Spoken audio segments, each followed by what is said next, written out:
My name is RighteousNicky and welcome to another Overmind game. Today I'm going to be showing you some Tychus gameplay. And as well as this is going to be my first Grandmaster game that I'm going to be showing you. During this game I was a Grandmaster rank number 23. So I'm actually a bit more ahead now. I'm like 21-20. I'm still fighting. You know, it's very tight. If you get like one loss, you can fall down quite a lot. So it's very hard to actually progress after those ranks. But anyway, Warhead Junction here. Bans are going to be Genji and Zagara, and surprisingly, Hanzo is going to be left opened. So now I want to mention that this game actually wasn't that special, I would say. Nothing really special happened, but I haven't really shown you a Tychus game from quite a while, so I really wanted you to see a bit more of the gameplay of how I execute Tychus. Hopefully, successfully. So, first pick for them is going to be Gremlin. We're going to follow up for Hanzo the Hacker, and they're going to follow up with HC and Alexstrasza. So, currently, one of the best heroes in the meta that you can pick, especially above Master, is Hanzo and Genji, which are usually first ban, and then you have Gremlin, which is one of the better assassins, and as well ATC as a tank. And ATC is a very flexible tank. So another maybe inferior bans could be Muradin and Sonya. But yeah, generally the second ban wave comes from the drafting experience for the map and for the draft. So we banned Abatur. Now I guess our banner decided that not only that Abatur's global pressure is pretty decent on this map, but also a Quonon Gremlin could be pretty scary. So I can understand why he banned that. And their ban is going to be Valira. I guess they're a bit afraid of a Valira that can execute Alexstrasza pretty quickly. Usually stealthy assassins are pretty nasty, but you have a lot of stealth assassins that can do that. You have Zeratul. Maybe Nova wouldn't be that effective, but still Nova could be a pretty big threat. Overall, I did decide to go Tychus, because I felt like we needed an auto attacker, and I felt like, you know, Tychus has a grenade that can interrupt HC Mosh. That stops them from picking double tank as a Tychus, possibly, which will allow Hanzo to be a bit more safe on the backline, to not get engaged from a lot of sides. So I think Tychus was a pretty decent pick here. They're going to follow up with damage, Jaina and Vala, two more squishies. So that makes their team a bit more squishy, but we actually don't have a melee assassin to engage that deep. We only have Poke, Hanzo, and potentially engage the Haka and Muradin in follow-up minigun from me to try to burst someone. So we have potentially the ability to burst someone pretty easily. Problem is they have a lot of DPSs that can position pretty decently around a team fight. So our last pick is going to be Lucio, which I think is pretty good. It gives us the mobility we need to engage and disengage when we need versus a heavy assassin team, and as well as the ultimate could be a very nice thing to have if Jaina uses Circle. So that is going to be, I would say, I feel like our composition is a bit more well-rounded than theirs, because I only prefer a squishy composition like theirs when the goal of the composition is maybe to execute a combo. For instance, like Zeratul. When I play a Void Prison Zeratul, I like to have one tank and more assassins so they can pull out more damage into the Void Prison. And in their case, yeah, they have Circle, but Circle is pretty not easy to land only as a Circle. They don't have really that much follow-up for the Circle combo. So we're actually going to execute a very nice early kill with the Hackathon. And this is going to give us a very nice morale for the start. I decided that in this situation it's best for me to actually go to the soul lane. Usually you could also send Muradin, because he has a lot of self-sustain, but I figured out that maybe it's a bit better to leave Muradin to gank. You know, ganking Muradin with stuns is pretty cool. Murder in the meantime is actually going to secure a kill on the Jaina. Like a boss there. I don't think even Avatar helped him there. I'm not sure, but yeah, that was pretty cool. We got already 2 kills. Alexstrasza is throwing a lot of poke. I'm trying to return the fire, but the long range of Alexstrasza is just a bit too much to deal with. I'm trying to secure the globes as well. I might want to start yeah, I'm trying to dodge that fires, but problem is that Alex's fire is on a pretty low cooldown, so that's pretty nasty. Wusu is gonna dance in the bush and heal me up, so that's pretty cool. And I'm just trying to do some kind of a cheesy tactic from the bush engage. Usually how you do that, you come outside the bush with the minigun loaded up and try to burst him in the position. I'm going to try to do that. Minigun, going to move forward with the minigun, going to move forward with my Q and throw a grenade. Perfect execution. So what was very important for that bush thingy to work is that whenever you saw you got out of range of your auto attack during the minigun, it's very important to move forward with your E to gain that distance and again sit on one spot and just throw that minigun damage to the full potential. And then you just follow with your mobile Q and grenade to finish out. So Jaina is now going to come in on the spot. I'm going to try to do the same trick on Jaina. Maybe I shouldn't have moved there. Yeah, but Alex is here as well. So now that there are 2 people here, I'm going to check the bushes. Yeah, Jaina is here. I'm actually a bit afraid because I know Alex is stalking around here as well. I took a lot of damage. Hopefully, thankfully, I didn't die. But yeah, I'm just going to try to now freeze the lane a bit so I can remove one of them from pressuring, hopefully. And force them to go somewhere else and not here. By the way, talent choices, if you haven't noticed yet, I went for double quest. So the first one, the first quest, gives you that escape and chase mobility. Oops, I took a lot of damage from the Jaina there. Now, it's a bit hard to complete, though you still get value during the completion. Is that how you said? Basically, when you collect globes, for every globe you get 1% movement speed when you use your E. So that gives you a better kiting ability with Tychus when you use your E. And when you complete your quest, your E range increases by a double. So whenever you want to run, for instance, like from a Greymane, it's more likely that you're going to be out of range of his jump with the maximum distance. And the second part, the chasing part, comes in handy when you're in the Odin. The increased range allows you to just reposition with the Odin, which you're going to be taking on level 10 with those talents, and continue firing.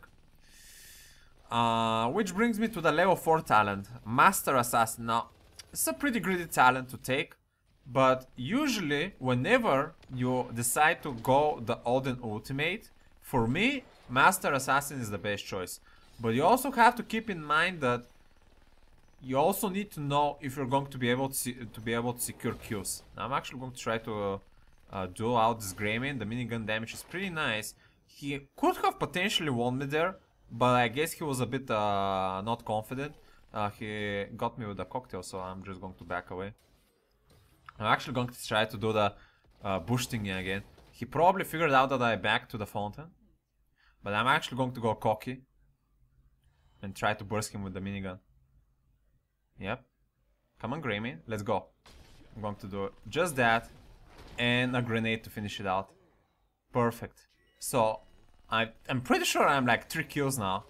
2 or 3 kills, so that's going pretty well for me on the bottom lane. Our team has been doing a very nice job on the other lanes as well. And they can just keep coming because I can do this all day. So the Master Assassin talent, why do you want to pick it? Especially with the Odin? Because the attack speed that the Master Assassin gives you, despite it not being that big of a number, like you get 1% per kill, though the reward at the end is pretty high. Once you get 15% for 15 stacks, you get a bonus of 10%. So this attack speed actually stacks with the Odin. So you can actually shoot faster with the Odin, which is pretty valuable. So you kind of get 2 bonuses from the same talent. which is pretty crucial now. Muradin is coming here. I'm going to deliver damage with the minigun.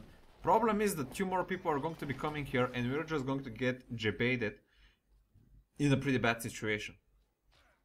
Now what Muradin should have done there is he shouldn't have rotated the entire turn there. He should have just went straight to the fort there without wasting much time till the enemy team comes, so we can actually kill Alexstrasza. He only needed to jump and stun her. I would have delivered the damage with my mobility without a problem. I guess he wanted to play it to gank from a safer opportunities distance, in which Alexstrasza would be hard for her to escape. But the problem with that is that their team managed to react faster to the missing Muradin. So yeah, now another thing about the Master Assassin that you should take in consideration, I'm just trying to do this bush tactic again, but I think Val is not going to be passing by here. One thing about, yeah, the Master... Oh, I'm actually seeing the Val. Can I do her out? I'm trying with the minigun. And that is going to be another easy kill. Okay then. Is that attack speed affects your minigun damage as well. So, minigun as an ability is deal 2.5% of maximum health from enemy heroes for 3 seconds. And that is affected by attack speed. So, Tychus' attack speed, if you didn't know, is 4 attacks per second. So, if you do 4 attacks per 1 second, and every second you do 2.5% of the maximum HP of a hero, that's 10%, and minigun's duration is 3 seconds. So minigun's original value, if you don't move and you attack someone, is 30% of someone's maximum HP. That is the percentage damage, not including your auto attack damage. With your auto attack damage, you're actually going to be doing even more damage to the target. But that is the pure percentage damage, which is 30%. So imagine if you have more attack speed. By completing your quest Master Assassin, giving yourself 25% attack speed, your original attack speed becomes from 4 seconds to 5, from 4 attacks to 5 attacks per second. That means that with your minigun, which is why I went to the Odin there, I actually went there so I can poke them away from the objective, but a lot of people are starting to damage me though. The Haka is coming in. I'm just trying to send as much damage as I can. Now the Jaina is going to get stunned, so we're going to be able to execute her very easily. She's going to drop her bomb. I'm just trying to poke out the Vala as well. She's getting pretty well. And yeah, with the bonus 25 armor, you're pretty tanky with Odin and just can deliver a lot of poke. By the way, this is the earliest I have completed this quest. 9 minutes probably is my earliest. So, back to my previous thought. 5 attacks per second with a complete Master Assassin quest means that with your minigun doing 2.5% of maximum HP for 3 seconds, now that you actually deliver 5 attacks instead of 4, that's 5 multiplied by 2.5, which is 12.5, multiplied by the duration 3 seconds, that is 37.5 of the enemy's maximum HP for the full duration. Oh, Circle of Frost missing there, and a lot of bombs going in there, a lot of ultimates. I'm trying. Actually was pretty well. Well, actually, yeah, that's pretty bad.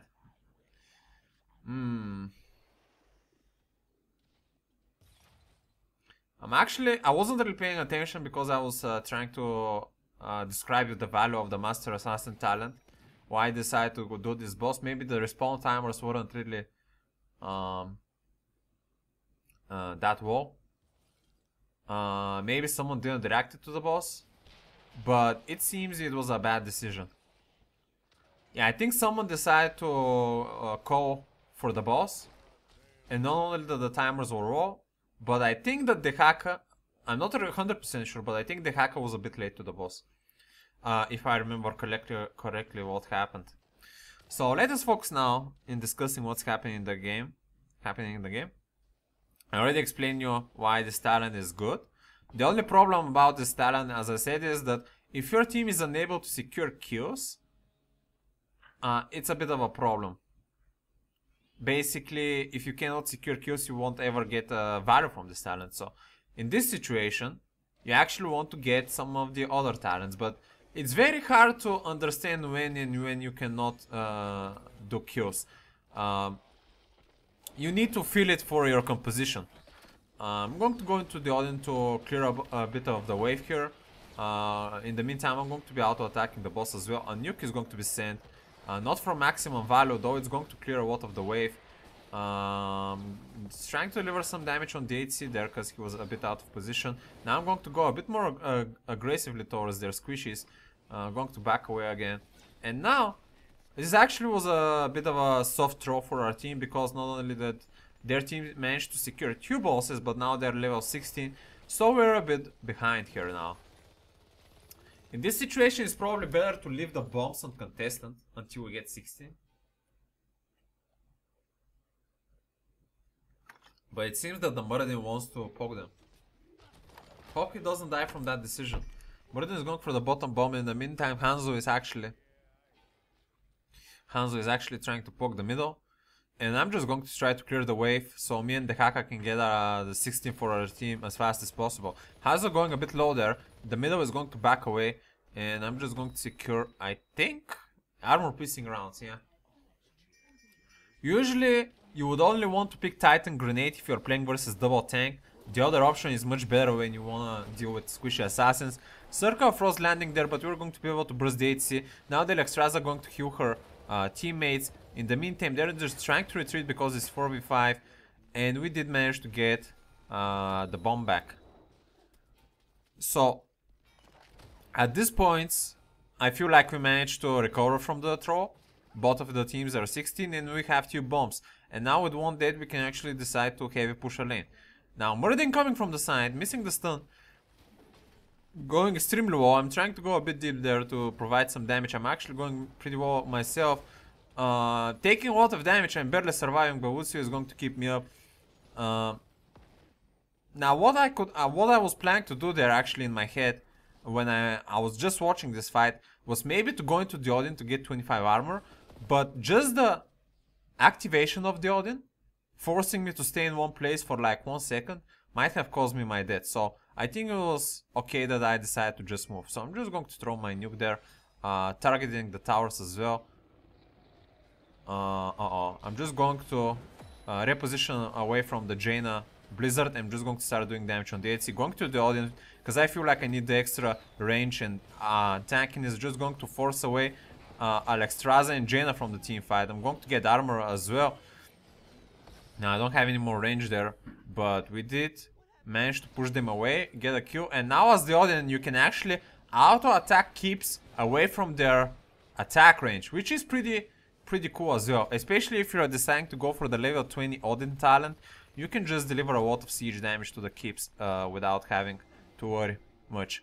Now usually I very rarely actually go for the level 20 Odin talent. Aids is going to get pushed away from his mosh by Lucio, and we're just going to start securing some kills because they are very low. Greymane now doing some very strange stuff. I'm just going to kill him with my Q. Muradin jumping on the HC for the next kill, and we're just going to be probably able to finish this game because Jaina is last man standing.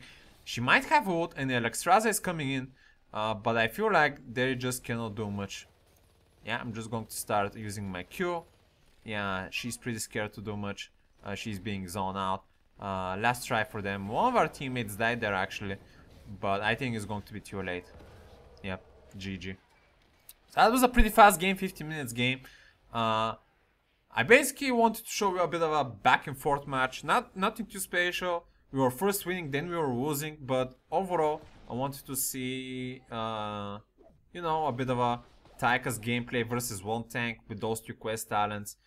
I was planning to go on level 10, probably for the movement speed talent, the bob and weave, because I wanted to be able to catch someone like Jaina and Greymane and Val much easier when they started running. I usually want to go bob and weave versus a more mobility team, and the Odin when you want to be able to do more AoE damage and want to have more sustain with the armor. But yeah, it's really dependable on the draft. But yeah, guys, that's going to be everything from me from today. Thank you for watching, and until next time, stay righteous.